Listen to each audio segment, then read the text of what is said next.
dragons in the Bible. More than just monsters. Dragons have captured the imagination of people for thousands of years. Stories about giant, powerful creatures can be found in cultures all around the world. Some dragons were said to guard treasure.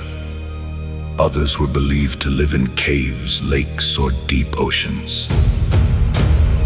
But what about the Bible? Does the Bible really talk about dragons? And if it does, what do they mean? The answer is yes. The word dragon appears many times in older English Bible translations, especially the King James Version. In the original languages of the Bible, the words translated as dragon can also mean a large serpent, a sea monster, or another frightening creature.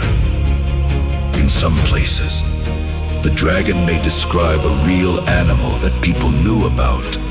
In other places, it is used as a symbol to teach an important lesson. One of the most well-known dragons in the Bible appears in the book of Revelation. This dragon is described as a great red dragon with 7 heads and 10 horns. The Bible does not leave us wondering who this dragon is. It clearly tells us that the dragon represents Satan, the ancient serpent who tries to deceive the whole world. The dragon is shown as a powerful enemy of God and his people. But even with all of his power, he cannot win. God defeats him, reminding us that evil will never have the final victory. The Old Testament also uses dragon imagery many times. In the books of Psalms, Isaiah, Jeremiah, and Ezekiel, dragons are often connected with ruined cities, empty deserts, dangerous places, and powerful enemies. Sometimes they seem to describe creatures living in lonely wilderness areas. Other times they are symbols of nations or rulers who stand against God. The Bible also speaks about great sea creatures. One of the most famous is Leviathan. This mighty creature is described as strong, fierce, and impossible for humans to control.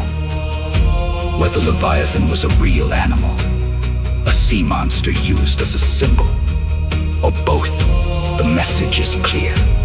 No matter how powerful the creature may seem, it is still under God's control.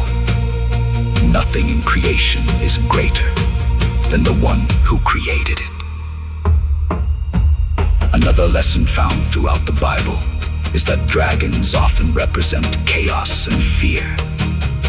They remind people of the dangers that exist in the world. Ancient people lived much closer to nature than we do today. They faced wild animals, dangerous seas, and unknown lands. A dragon became a powerful picture of everything that seemed frightening and beyond human control. Some people wonder if dragons in the Bible were actually dinosaurs or other large reptiles that survived into ancient times. Others believe the writers were using familiar creatures as symbols to explain spiritual truths. The Bible itself does not fully answer that question. Instead, it keeps our attention on a much bigger message.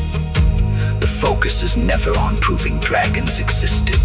The focus is on showing God's power over everything He has made.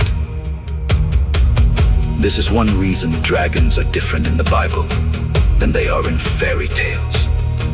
The Bible does not tell stories of brave knights searching for dragons to kill. Instead, dragons point to something much deeper. They remind us that evil is real, that spiritual battles exist, and that God is stronger than every enemy we will ever face. The story of the dragon reaches its greatest moment in Revelation. After a great battle in heaven, Satan is thrown down and his power is broken. In the end, God's kingdom remains forever. Evil is judged, justice is restored, and those who trust in God receive eternal life. For Christians, the dragon is more than a mysterious creature from ancient stories. It is a symbol that reminds us to stay faithful, resist deception, and trust in God's promises. Even when the world seems dark and frightening, the Bible gives a message of hope. The dragon may appear powerful for a time, but it does not win. The Bible begins by showing God's power over all creation, and it ends with God's complete victory over evil. That is the true story behind the dragons of the Bible. They are not the heroes of the story. They are reminders that no force of darkness can stand against the Creator of heaven and earth. In the end, God alone is victorious, and his kingdom will never end.